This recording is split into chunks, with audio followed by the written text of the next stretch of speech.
Let me say two things before I start. Last night, or early this morning, America lost a great veteran.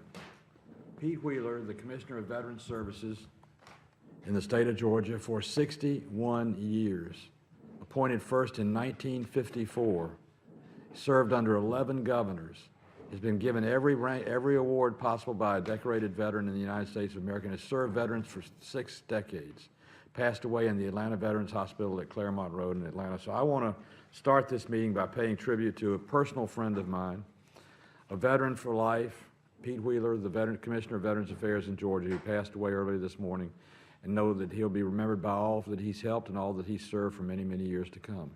Secondly, I had a great privilege on Sunday.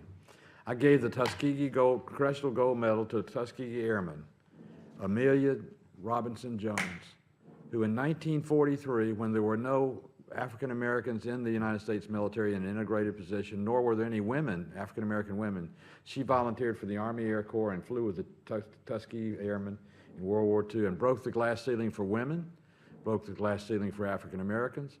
She's 95 years old, and I was able to give her the award in her hospice facility where she's in hospice in Savannah, Georgia. So I want to be remembered today to Amelia Robinson Jones, a great United States veteran and a great lady and one of the original Tuskegee Airmen. So I want to throw both those two comments in. And I want to welcome everybody to our hearing today, which is about fulfilling our promise to America's women veterans.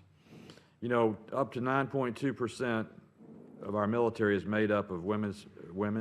Soon it's 15% of our active duty services are women, and 18% of our Guard and Reserve are women.